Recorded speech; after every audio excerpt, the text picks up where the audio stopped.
Welcome to our second seminar in the series, webinar series of AI and applications of AI in different fields.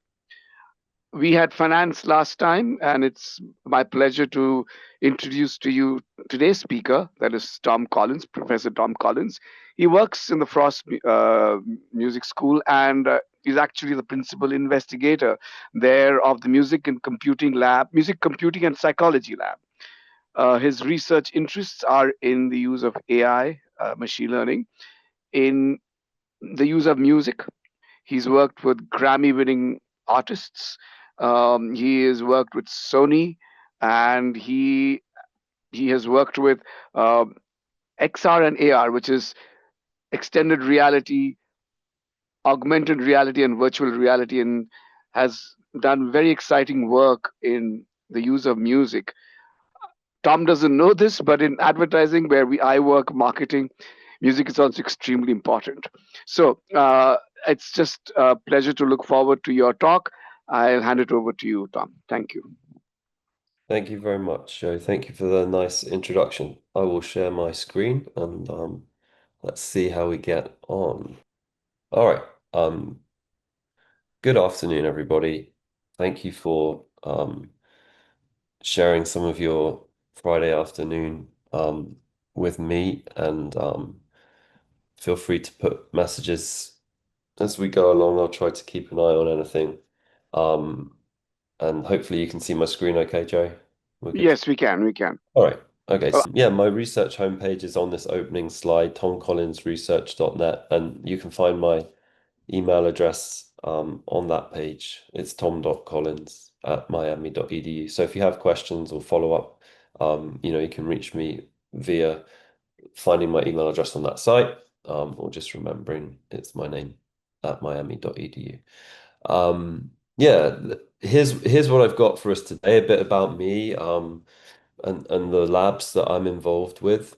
Um, I wanted to spend a few slides on some kind of ideas about what is music, and especially with the advance of AI, um, how does it how does it potentially disrupt those definitions, how we think about what music is, um, and maybe maybe it will change it forever, maybe it won't. But that's some slides on that. Some kind of concrete examples. Thinking about who my audience might be today. Um, I wanted to try to provide, let's see how share sound works in a few minutes, but I wanted to try to provide some concrete examples of, what's possible now that wasn't 5 or so years ago. The papers that have introduced step changes in music technology are dating from around the mid 2010s up until, today. We're still getting very exciting, um, drastic changes in what we're able to do with music that we weren't able to do, say, 5 years ago. And throughout the talk, I'll try to address things that are of an analytic nature, like the analysis of music, and how we can kind of pull sounds apart to understand them more readily or in a deeper, more profound way. So that's music analysis. Obviously, it involves a lot of knowledge and a lot of research about music perception and music cognition, right through to right from the physics of sound, how sound moves, creates vibrations in the air, and how the outer ear through to the auditory cortex work. I won't really touch on any of that today, but it's research that I've contributed to and definitely been super interested in over the last 15, 20 years. Um, so that's the analytic side, and then there's the generative and creative side, and when we still had real coins, and the phrase two sides of the same coin kind of made any sense before the evaporation of coin-based currencies. We just have crypto coins now. But you can think of analysis and creativity, or analysis and generation, as two sides of the same coin.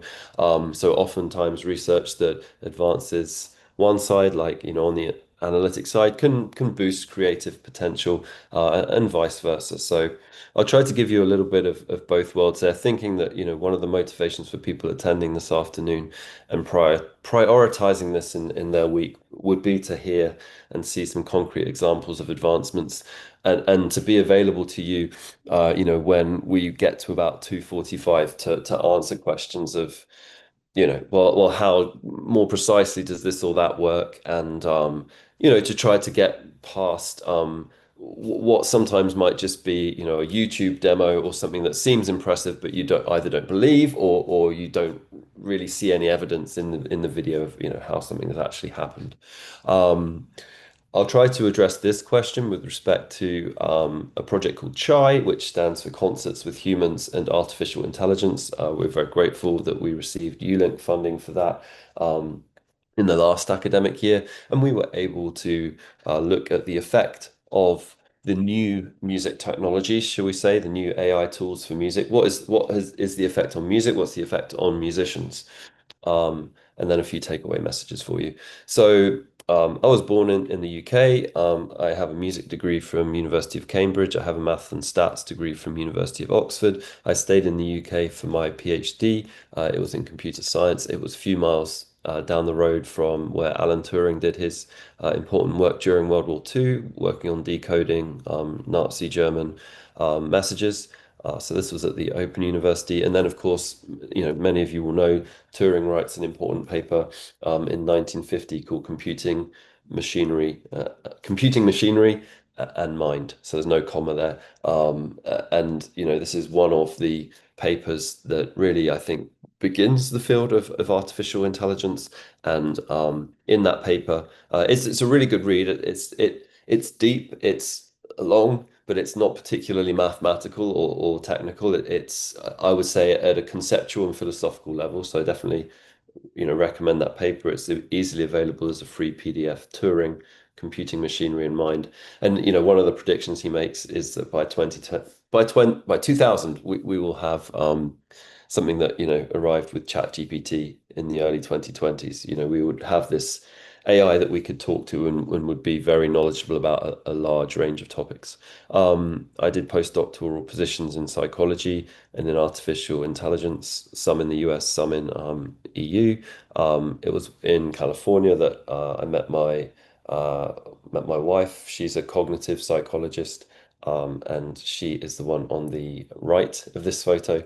Um, not the teddy bear. There aren't many jokes in my slides, but thought I'd put one early to try to keep you going on this Friday afternoon. Okay, so the two labs that I'm involved with, one is the Music Computing and Psychology Lab. I started it 15 or so years ago. I didn't really have a physical space. I just thought, I want to structure my contributions to science and to art in the form of laboratory work. So I guess, I'll be super brief, but I'll tell you about what this lab does. We work on the development and application of AI to audio. Beyond AI or including AI, we also look at spatial and immersive, and that would include some of the things that Joe was mentioning there about extended reality. I don't have anything in the next few uh, minutes on extended reality, but just to perhaps say something about that, I think it's a wonderful opportunity as the technology becomes a little bit more convenient to use, less kind of a pain to set up. So I'm thinking like the glasses technology that is just coming online. I think it's a great opportunity to do more interesting things with music. We've had what I would describe as a very one-way street in music creation, production, and distribution over the last century.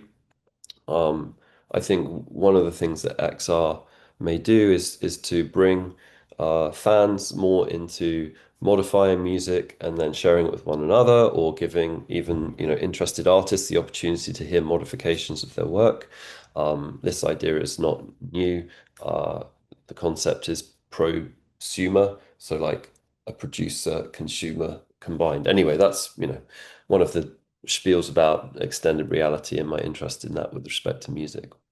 I've already mentioned the analytic and the generative.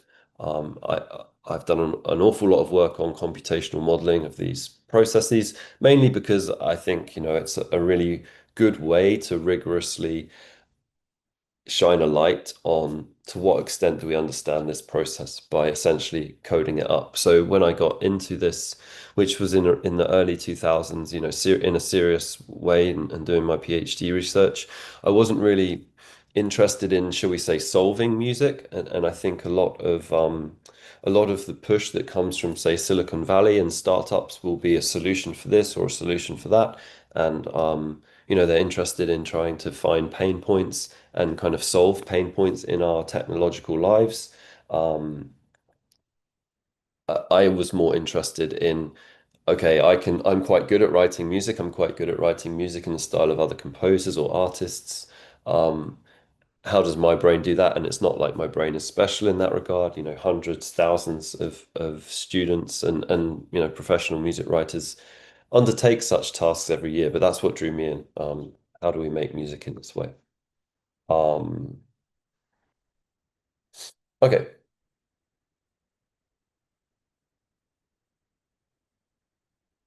And yeah, both like creative practice and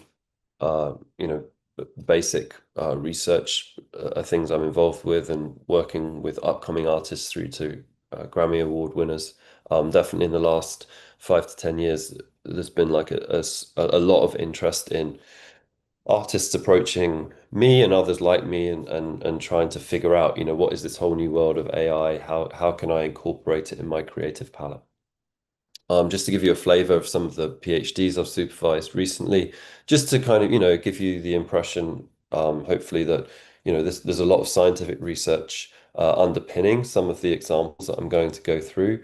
Um, and I didn't want you to leave with the impression that because this is, somehow a school of music, we're not engaged in serious science. So that said, these students come from my previous institution, and some of them I've kind of finished off supervising the last few years. I joined University of Miami in 2023. Um, so yeah, they write papers that go to journals like Machine Learning, IEEE transactions on audio, speech, and language processing.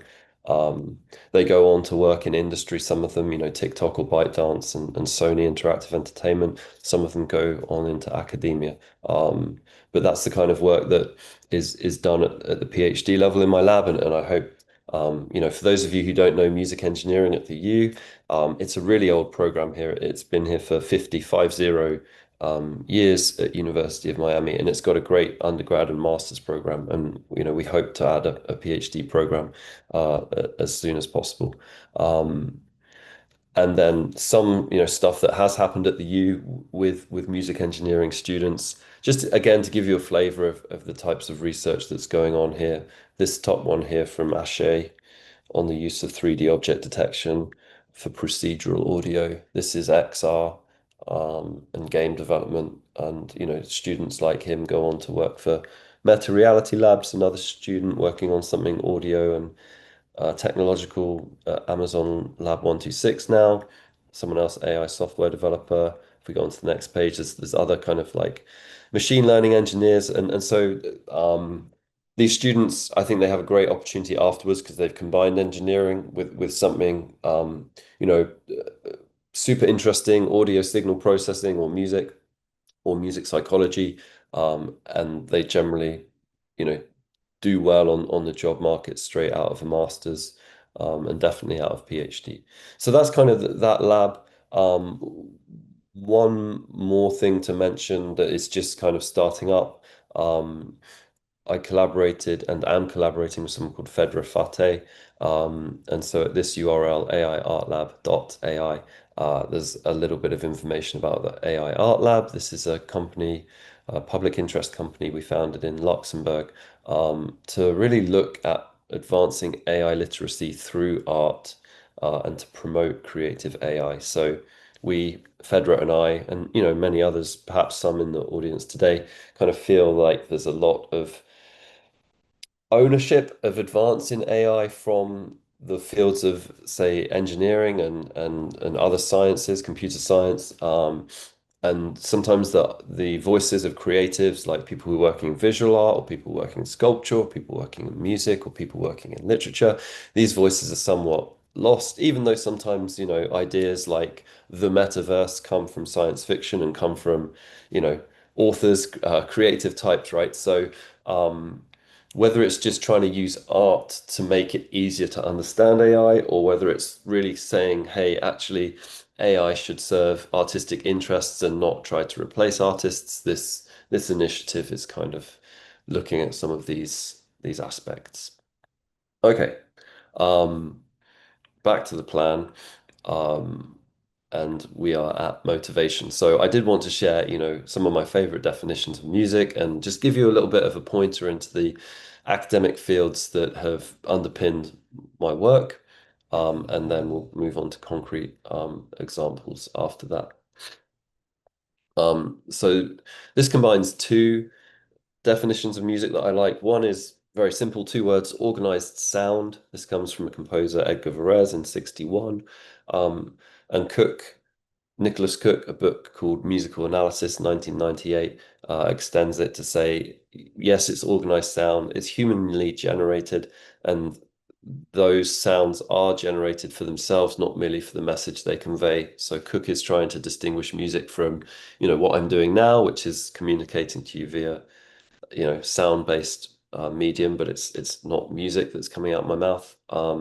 It's also distinguishing things like a dripping faucet from something that might be intended to make music. And of course, you could sample a dripping faucet and make it, the basis of a song or a piece of music, and it would become music through that organization of sound. Um, I get asked relatively regularly at the moment because of the advance of AI in music and the amount of AI generated music that is kind of swamping, if you like, various streaming platforms. I get asked quite regularly to comment on various pieces of music or things that journalists are writing up about this.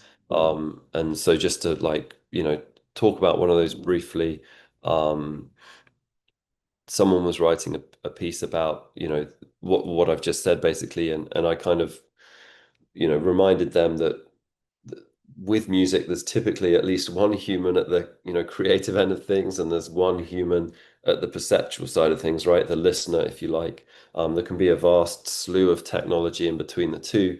But, you know, that to some extent, I think has to be maintained. Otherwise, like the listeners aren't necessarily interested in completely AI made music.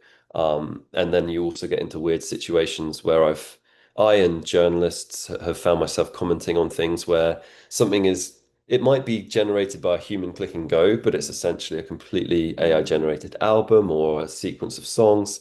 And then the journalist is writing a piece about its reception on YouTube. And then when you do some digging into that or on Spotify, you realize that actually some of the reception that they're writing their journalism about is also YouTube bots or other bots that are making comments about AI generated music, and the journalist and myself and other experts that are asking for comments, we find ourselves in this weird world now where there's AI generated material being received and commented on by other AI generated things. And there's a few humans in the middle there trying to make sense of that for other human readers. I feel like at that point, music that's no longer music. There has to be a human, at least one human at the creative end, at least one human at the listening end. Anyway, interesting to think about, and hopefully, if you've got some questions about that, feel free to share at the end. Um, I'll give you this definition and then look at a few terms from fields that have informed my research, and then we'll move on to more concrete examples. I just like this one because this really is what drew me in and got me computationally modeling music. Music moves people involuntarily, even subliminally, and yet by means of the most apparently precise and rational techniques. If a few combinations of pitches, durations, timbres, and dynamic values can unlock the most hidden contents of our spiritual and emotional being, then the study of music should be key to understanding human nature. So I do recognize the power of music. I think, if you're here this afternoon, you probably do too. Some people kind of, I think, downplay the importance of music, or make light of it. There's one famous psychologist who refers to it as auditory cheesecake.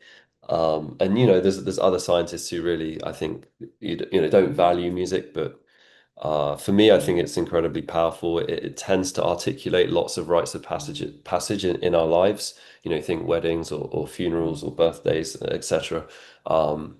It forms a core part of our identity in our early teens for sure. The music we listen to then is often stuff we will return to over and over again. It kind of defines part of who we are. So yeah, but I'm not someone who says, well, it has magical powers and therefore we shouldn't study it. I kind of study it because I can see how it unlocks, something core about humanity, and yet I don't want to ignore it or kind of just practice it, but not really try to understand how it works. I want to understand how it works, and I want to use precise and rational techniques to do so. This is a slide about ethics, and so I wanted to present this to you because I think, when we look at some examples of music made by AI in the next few minutes, um, one of the things that I think even the researchers who are advancing knowledge, they forget to ask is, to what extent is the music that's being generated and shared here novel? So is it substantially similar to something that already exists? And the two most famous tools for making music from a mere text prompt. So, you put in 5 to 10 words, press go, and you can get out a song that lasts 2.5 minutes, 3.5 minutes, sounds kind of professionally produced, has lyrics, has singing, is, broadly speaking, in the style that you ask for. Um, they're being taken to court right now. They're called Suno, they're called Udio. It looks like, and they're being taken to court by, I think, seven or so major record labels.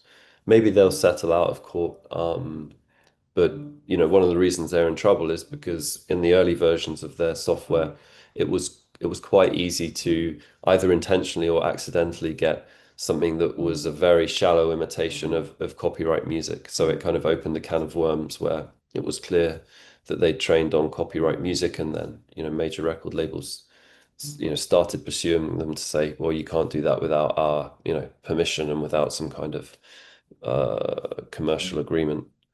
Anyway, I think some people have lots of ethical qualms. Well, I know they do. Many of my colleagues do, many of my students do, about the use of AI in music analysis, maybe, but definitely in the creation of music. And for me personally, I hear those arguments, but for me, I think it's really about, to what extent what is the generated thing novel? Is it new relative to what already exists? And if it is, I kind of am willing to, give quite a lot of leeway to whatever technology that is, even if it's trained on copyright music, because I feel like we as human musicians, we listen to copyright music and we make music based on that. We abstract things away from it so that we don't ourselves end up in court accused of music copyright infringement. But anyway, I wanted to underline that point about, novelty. But a lot of research papers, they don't even report for generated music. They won't report an originality analysis. How original are our outputs compared to the training data? And I think that's a shortcoming in a lot of research at the moment. These are just, some of the fields that have informed my work. Probably they're all relatively familiar to you, perhaps with the exception of MIR, which stands for Music Information Retrieval. And this has been going on before the deep learning revolution. It's a field that, is 25 years old in terms of the main conference, which is called the International Society for Music Information Retrieval. And it covers a whole host of tasks. So, when I say task, we're about to move on to some tasks that are hundreds of tasks that we perform, either as music fans of music or as practitioners of music, and somewhat as a function of our level of expertise and training. But if you think about something like a song is playing, You might be out at a restaurant or a cafe, you can hear a song playing. Most people can tap their hand or foot along to the music, right? And this would be called beat tracking in music information retrieval, and it's definitely a task that is studied from a computational modeling point of view. And the challenge is to kind of find the locations in seconds in a sound file, where the main beats are. And we as humans can do that. And for 25 years, we've been figuring out how to do it with computers. And actually, that one, there's pretty usable solutions to that that come from around 2012. And then, there's a whole host of other things. Some might be more creative, like can I take one person's voice and kind of, I have a recording of singer A singing a song, and I have a recording of singer B singing some different songs, but I'd like to hear singer B singing what singer A was singing. Can I do what's called voice cloning? And like, get a version of singer B doing that. And those are, tasks that also have been studied for many decades, but usable solutions have only arisen in the last few years. And so we move on to that, what's possible now that wasn't 5 years ago. But yeah, for whatever reason, share sound still isn't working. What we could do maybe is I'll play it through my speakers, but I don't really like doing it because the quality isn't very good. Um, I'll talk a bit about automatic music generation um, first, um, and then a few other things after that. Let me introduce you to some topics that can be studied uh, either through creative practice or research, and different different things that weren't possible 5 years ago that are definitely possible now, and to some extent, in a kind of scary way. So stem splitting, I guess if you're here this afternoon, you may already have heard of this. This is where you can take an audio file that you never had the individual tracks for. And I mean, this is somewhat culturally insensitive sometimes, in that existing solutions work well for things that split sensibly into, say, vocals, bass, drums, and then like an other category. And solutions are improving that I would say are a little bit more respectful or capable of dealing with more diversity in music content, even like, splitting up, say, it's staying in, say, shall we say, the Western tradition, even like splitting up, say, violin and flute, for example, that wouldn't be possible in some of these technologies, and there's still work to be done on that front. There's mixing, mastering, solutions that are super impressive. So, kind of making the music sound more like a professional producer has worked with that content.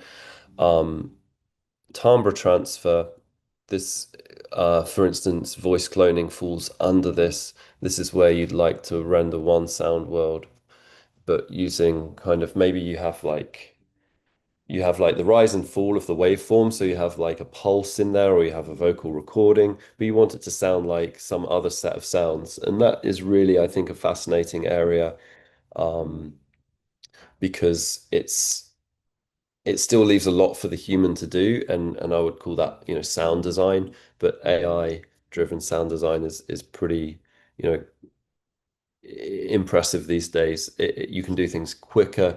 You can do things that just weren't possible 5 years ago. And then when I say MIDI, this is a particular type of representation of music. So I've already mentioned audio. I probably said the word audio 100 times this afternoon already. That, when you're working with audio, this is typically something like 48,000 numeric values per second per channel. And there are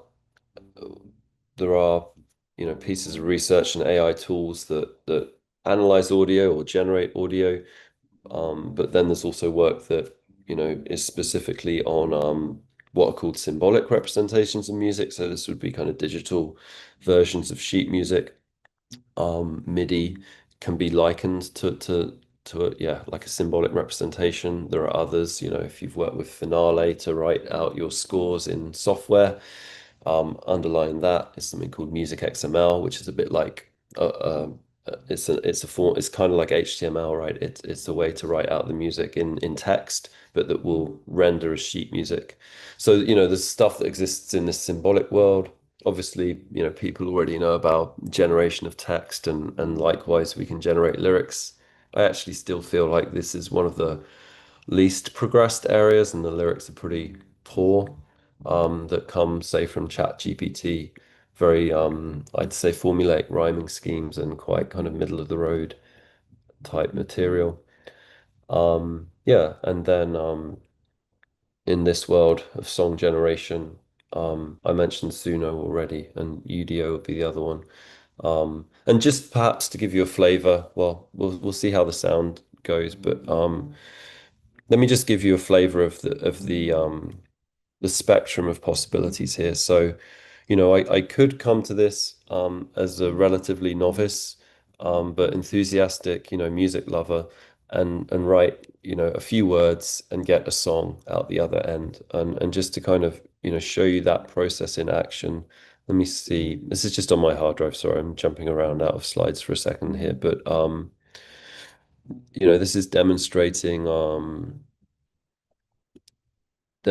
use of this tool called Suno, um, where I come to it as a novice. So this prompt, which I will make a bit bigger for you and read out, um, says 2020s female singer, electronic synth with 80s vibes.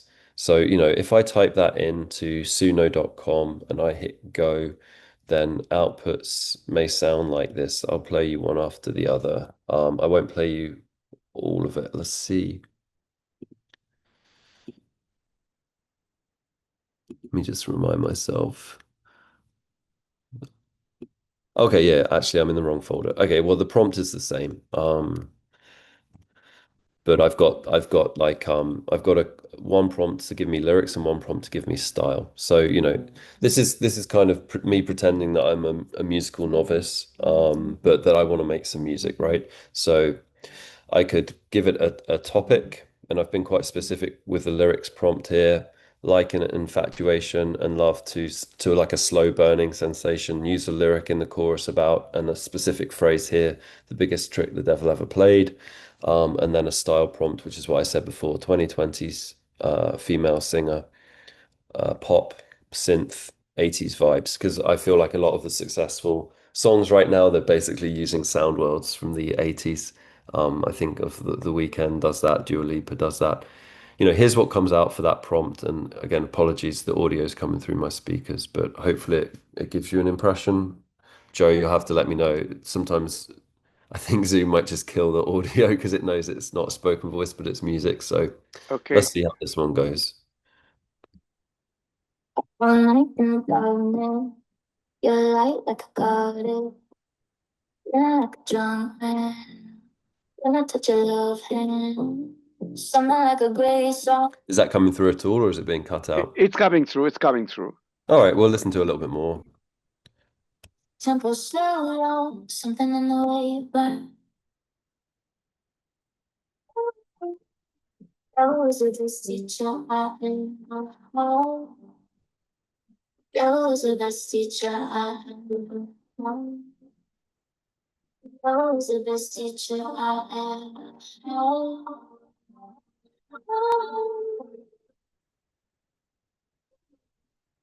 He said the best truth. Okay. Yeah, it goes on. But It sounded a bit choppy, though. I don't know whether that was intended or whether it was. I think that's just Zoom. I can tell you, from having heard it, through my headphones and through speakers, that it's a high quality Okay. Okay. So output in that terms of okay. audio That quality. quality didn't come through. Okay, sorry about that. And yeah, the lyrics it generates, let me see, is this the one? Yeah, it's pretty weird lyrically and not necessarily particularly good, I would say, but in terms of the harmonies, the melody, the production quality, it really is impressive. I finished my PhD in 2011, and it was on this kind of general topic of music generation, and I think even I am surprised by the state of progress in my own field here with, the use of artificial intelligence. But yeah, there's definitely some unusual lyrics. Let me see, like this stuff there. When I touch your love hand, I don't even know what that means, but anyway, the lyrics aren't great. I think there's definitely room for improvement there, but it is, I think, quite impressive. But I suppose the other point I want to make here before I jump back to some slides is that with technology like Suno, um, you can come to it with a little bit more expertise or a little bit more up your sleeve, shall we say, and you can use it in ways that kind of fill gaps in your own expertise. So maybe you have some lyrics. Um, and so in this case, I'm prompting again, but on this occasion, I actually have some lyrics that I've filled in. Um, and those ones, if I recall correctly, it's something like, "This is a slow burn, but they can be bad burns that never heal. I could smell smoke, but I couldn't see the fire until it was too late." So, you can provide it some specific lyrics and a general style. We'll stick with, singer from the 2020s, and you can get this kind of output. So it will, make it to the lyrics you provide. Um, but and then it will try to hit a target style, but in terms of melody, harmony, other production qualities or values, should we say, it's up to it. So let's listen to this one for 30 seconds or a minute. This is a slow burn. They can be bad burns that never heal. I could smell smoke, but I couldn't see the fire till it was too late. And the biggest trick the devil ever played was making us wait till never meet. So that's, where you come to it with your own lyrics. You can even approach it with, a track. This is in the tier where you have to give them some money, to use their service. Everything I showed you so far, you can do for free on suno.com. And I have no I have no commercial interest in suno.com, I should say. Um, the Frost School does have a partnership with Suno. We can probably discuss such things after, in questions, but I think our philosophy here is we should definitely be giving students and faculty the opportunity to engage with the latest technology, and then they can come to an informed decision on its pros and cons for them and for music and musicians. But anyway, if you come along with some audio, and you give it lyrics and you give it a style, this is where I think it becomes, even more powerful or impressive. But it's for someone who's more like me, where like I am a songwriter, as well as a scientist, and some of my weaknesses are probably like my singing voice is pretty ropey. I don't spend much time on arriving at like a high quality or professional, finished production of something. For me, I like, writing a melody, the chords, the lyrics, but then I'm happy to kind of hand it over to someone else. So a tool like this, it can almost be that someone else. So just to give you an impression of that, um, the, I wrote this song fragment just under a year ago, and this is me singing it, playing acoustic guitar. As I said, well, Zoom is slightly ruining the audio translation anyway, but my singing isn't great. But just give you an impression of like, here maybe we move on from novice to amateur level, I would say, and what I want to get across is like, what I'm about to play you is a song that I don't think would deserve to have many listens or, hit the charts in its current state, because it's me singing with an acoustic guitar and it's definitely not great. But then we'll hear what Suno does with that material.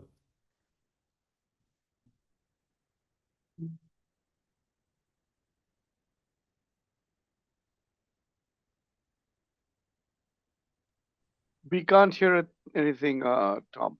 Okay, I guess this one's being cut out. All right. Well, let me see. What I'll do is I'll just put them on a website for a second here, and people can go to them. And I'll put the links in the chat, and then I'll go to a conclusion slide, so that we can kind of, move to questions. But let me get these links for people. Let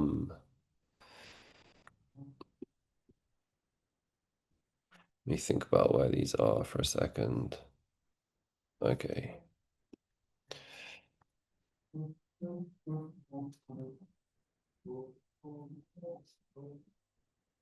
Okay. Yeah, I'll put them somewhere, and I'll put the links. I have like on my homepage I have like a temp folder. So I'll just put some of these songs in here so people can listen to them on their own. Just put that one up there, and then some of these covers. Okay. So this will give you the opportunity to hear a better audio experience of it. Let me get you the links. Um, okay, here's one of me singing it, and admittedly not very well. And then here is um now I would say you can't prompt for particular artists in Suno, so I've called it kind of a Dua Lipa style. Who's a singer based in the UK, I think originally from maybe Romania or Albania, I forget which. Anyway, that's Dua Lipa, if you've not heard of Dua Lipa before. And so I've not prompted using the term Dua Lipa, but if you say something like 2020 singers with like hints of the 1980s, you might get something that sounds like Dua Lipa. And then Keane, Keane, is a band from, the early 2000s who are kind of, in the kind of when Coldplay, in my opinion, were good, was also early 2000s. And so you get two contrasting renditions of that track that, I made the melody, I made the harmonies, I made the lyrics.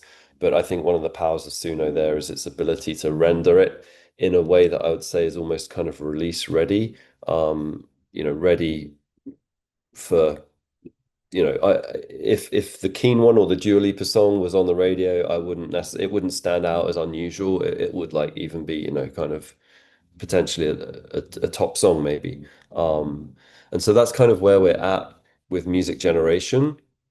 Um, I've used AI in a little less of a wholesale way, I would say, in some of my projects, in just kind of trying to create an interesting timbre, or like working with fragments and then turning those fragments into songs. And then on the analytics side, I don't have a quick example of stem splitting, but if someone wants one in questions, I can throw a few examples onto the web as well there.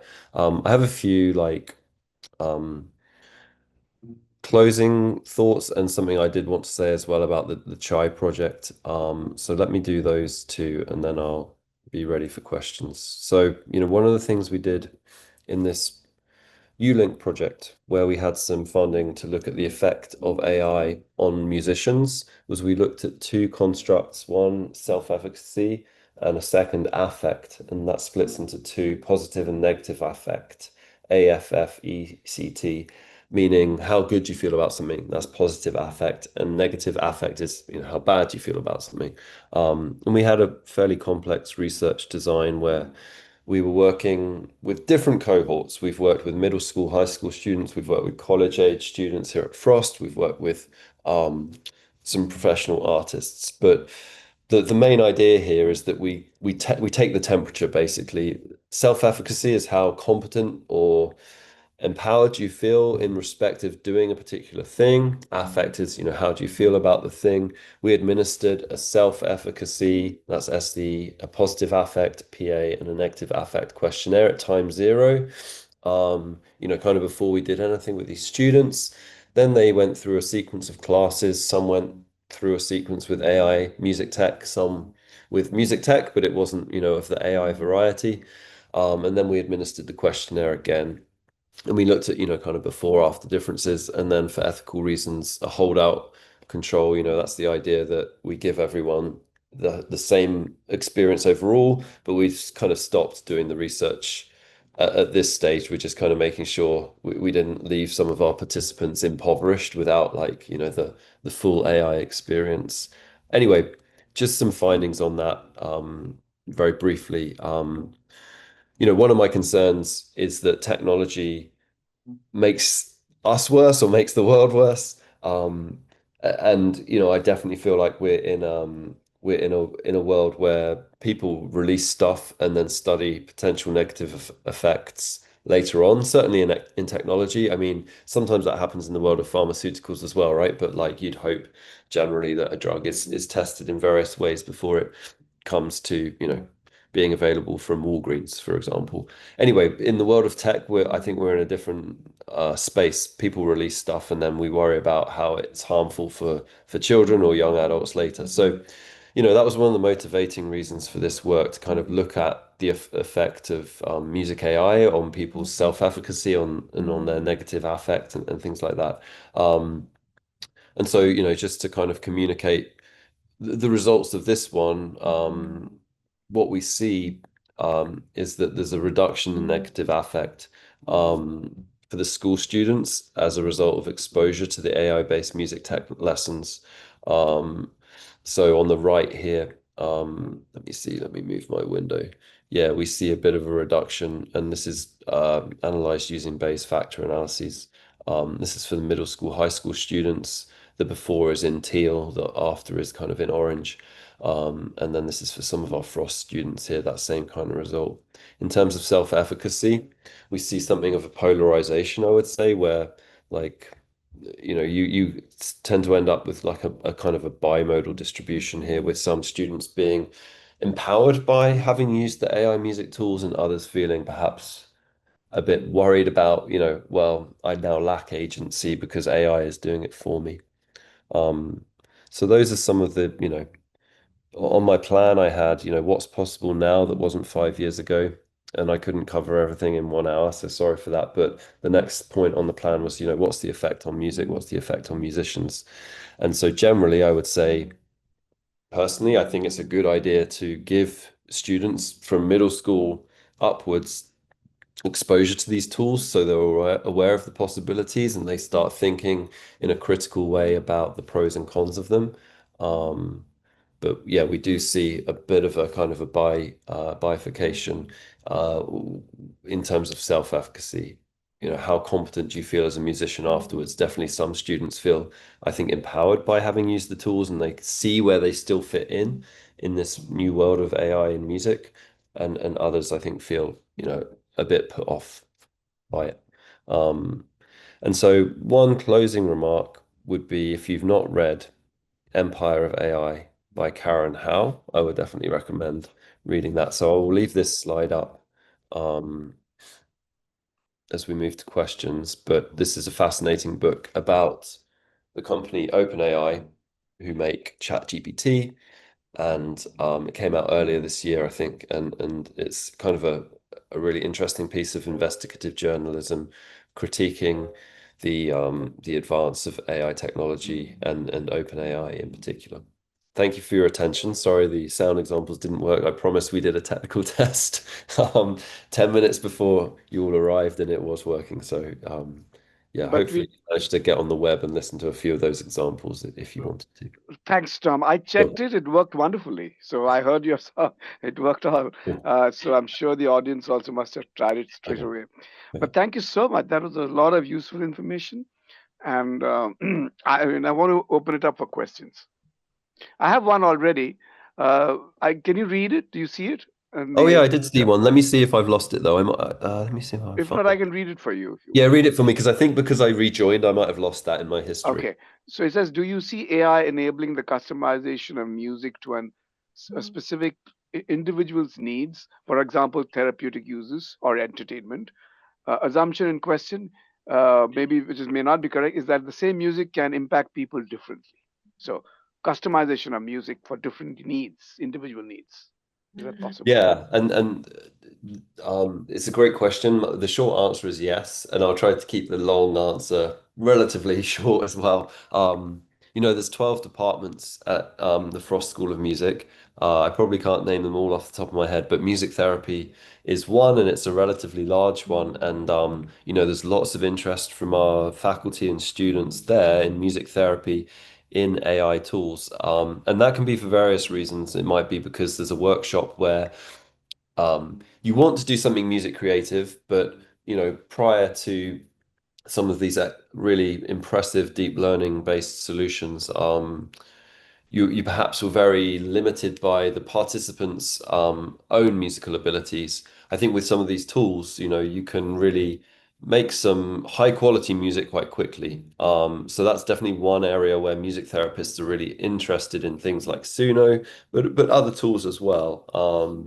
Because it could lead to, stuff that just sounds a little bit, I suppose, more exciting or more like what people hear on streaming platforms in the context of a single kind of creative therapy session. Now, when we think about, the other side of that, which is like listening to music and perhaps either implicitly or explicitly choosing a listening sequence or a playlist because you're looking to feel a certain way. Yeah, I mean, I think the three examples I posted speak to that a little bit because there's one where it's me, attempting to sing and playing the guitar in an acceptable way, and then there's two where it first gets rendered as a female pop singer, and second it gets rendered as a male kind of rock singer. And so, if people have preferences for specific genres, they can now hear essentially the same song, melody, lyrics, harmony is the same in all three cases, but in their kind of favorite style. And I also, think that, well, I know there's been a lot of science looking at, the perception of emotion in music, but also like how it kind of instills emotions in people. And so there are already, I think in research groups and in companies, very targeted efforts at manipulating music automatically, like it's maybe existing music or it's maybe AI generated music, but researchers and companies that they're trying to change that music with specific emotional outcomes in mind. So that could be, like you mentioned at the start, Joe, about marketing and trying to get a particular behavior out of someone by changing the music in a certain way. And I mean, some of it is going to be a bit creepy in a way, or a bit Big Brother in that, like the way you're going to get the best results, I would say, is you're going to have to know someone's listening history. That would be ideal if I was working on this. To know what are the 20 songs that they have listened to most in their life, for example. I could probably then come up with a system that's going to be way more effective at, shall we say, manipulating or modulating that person's emotions compared to if I have a cold start problem, right? Which is one where we don't know much about the user. Excellent. I don't know whether you can see the next one, Justin. I It's not. yes, I think I Go can. ahead. Yeah. Okay, then you can go ahead and read it and answer. Okay. Yeah, so in terms of distinct sounds, I do think well, if you believe some of the things that are being said about AGI and super intelligence, maybe there won't be an opportunity to look back at the 2030s and the 2050s and so on, because some of the forecasts are a little bit dire at the moment in terms of people claiming we'll get to super intelligence in 2 years, and then what will be left for humanity. Personally, I'm a bit skeptical, having spent so many years looking at the transformer architecture, which is the thing that kind of powers ChatGPT, if you like. I'm skeptical that we get to AGI with transformer neural networks or super intelligence. But anyway, you ask about will there be a distinct sound for the 2020s or the 2030s? I think we're hearing it, the bad, the good, the bad, and the ugly. In terms of the bad and the ugly here, I think it's you know, it, I am super impressed by Suno and Udio, but after a while, I think you can start to hear some things especially in, like, the earlier versions of them. And maybe Justin, you might have seen YouTube videos where professional musicians or recording artists are brave enough to subject themselves to a real or AI test, right? And so there's some stuff, I saw a jazz pianist do this the other day. He listened to 5 tracks and he could tell I'm not sure if I could have done. I mean, I wasn't listening in headphones, and one of the things that YouTube does is it will compress stuff. But anyway, there's some stuff you can hear the difference because of like artifacts in the recording, and so some of the early AI stuff that is generating whole songs.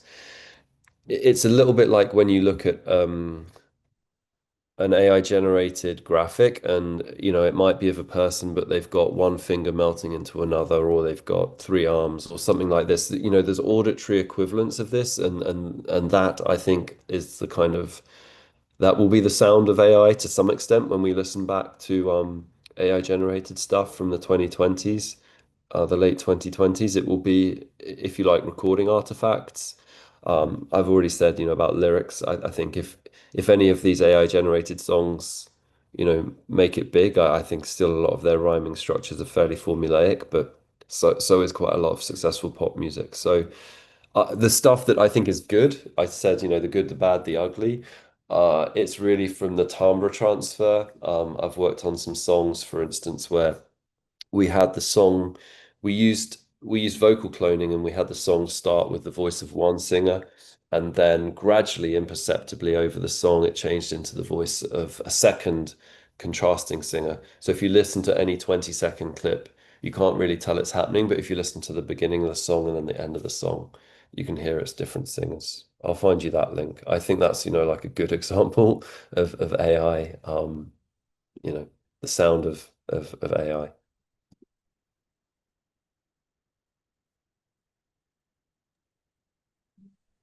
I don't know if there's any other questions, but Not yet. Let me see. okay. Okay. But send us the link. I'll put it Sure. on the Yeah, let me chat. see if I can find the yeah, I'll Yeah, find while we get any other questions for Tom?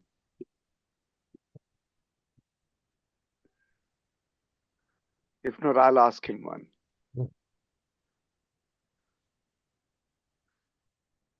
see here. Yeah, this is the one. Okay, I won't play it. I'm just grabbing the link here. Okay. And this one was made last year, University of Miami.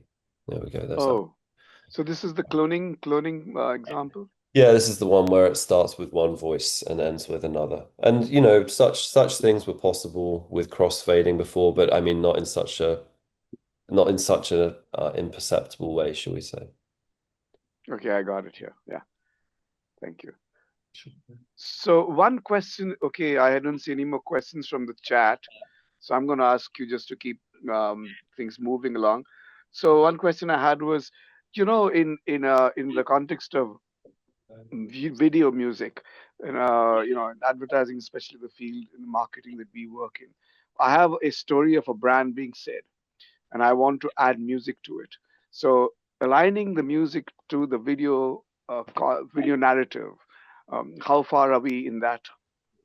Oh, I see another question, but you Okay. finish. You can answer mine later, okay? Uh, Okay. I see one. Okay, there's one for you. All right. Let me see here. Okay. Can you comment on the integration of AI in music education and training considerations concerning creativity? What is the current and potential role of AI in music education, spanning from early childhood? Yeah, I mean, it's a good question, and I think the answer in a way runs similar to the music therapy answer in that I think there's a lot of excitement about the possibilities. I think one of the major problems that we all face, those who are educators joining us today, I assume, many of you will be, is kind of verifying how something has come to be, right? Like these days when you get an essay, um, sometimes you start to think this feels a bit kind of chat GPT-ish.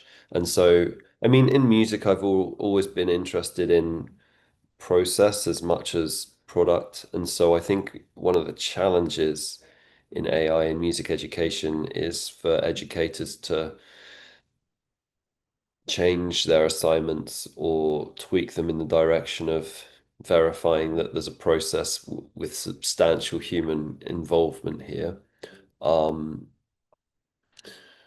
because as I've just shown you, albeit Zoom audio got in the way a little bit, someone can type 50 or less or fewer words in and get a very polished song. So I think in my own assignments I've definitely been focusing on making sure I can see the students' process, and I can hear some examples of their work as they work towards a deadline, right? And then, I mean, I see it as it's potentially a great leveler in music education. Music education is, I mean, I think it's fairly uncontroversial to say that, I think that there can be intellectual benefits to pursuing a musical instrument or singing. I think, in particular, there's evidence that doing different things with two hands simultaneously, like piano playing, for instance, where there can be quite high independence of the two hands, this has benefits, but individual music lessons are expensive, and so it skews towards, perhaps the wealthier people in society who can afford these enriching experiences. So I think AI is exciting for that reason. I caveat that with, most of these companies have a free tier and then try to push you to a paid tier as quickly as possible. So anyway, I think those are my answers. Like, I think it could be a great leveler, but sometimes, capitalist structures get in the way. And then the other thing is, I think, the verification of the work being done by music students. I do feel for teachers, say high school music teachers who are receiving these assignments. I feel like if the assignment is not designed in the right way, um, they give themselves a problem of verifying whether something's been done almost entirely by machine, or how much has a human hand or voice been involved. Oh, that was Should I great. come back to the question about marketing? You Or are could. we out of Let time? me see if there's anything else in the chat. No, please go ahead. Yeah, I've played with, I'm interested in video generation, and that YouTube link that I posted most recently there. We used something called Fireframe.ai. It's a relatively, I would say, small startup. That one is quite steerable, but it has, I would say, the question, was it from Justin, about, what will be indicative of the 2020s or 2030s in music? Definitely Fireframe has a style, because it, like, I think it's um let me think, I'm forgetting the architecture. I think it's like a diffusion based model, and basically you can kind of steer it to the music, but that's typically, like, not what you want in advertising. You want it the other way around, where you've got the visuals and you want the music Hmm. to go along with it. The stuff I've used most recently, VO by Google, and then Sora by OpenAI, I've not been all that impressed with. Um, and I don't find it steerable in the way you're looking for. There's definitely research papers on generate appropriate audio for this video. Um, Can you send? Okay, I'll ask you later. Collect some links. Yeah, yeah, I can find you a few. But I think one of the issues, and this comes up in multiple tasks in music as well, is that sometimes the first thing you want to do with something that's been AI generated is start pulling it apart, at least tweaking it or changing things in a more substantial manner, right? And so sometimes I think the engineers don't quite understand the workflow of the creatives well enough. So they make something that's very much like end to end and does the whole thing. But if it doesn't do it very well, either you don't use it, or it's a pain to undo Adjust various it. parts Yeah. of it. Yeah, Thank you. Thank you. sure. So let me see. Okay, there are no more questions. If there are no more questions, I'd like to say thank you to Tom. I really learned a lot. I'm sure the audience learned too, and I completely enjoyed your presentation. We couldn't get the audio going, but we made up for it somehow. Thank you again, and please reach out to Tom if you have questions. He has said that he had given us his email address. We have this recording also of this video. If there's no more questions, then we wish. Oh, there's one. Oh, that's something else. Oh yeah, Tom Collins at Mami. Yeah, Tom has put it in the chat. So please take his email address and contact him directly if you have any questions about music, music generation, AI, and music, and on and on.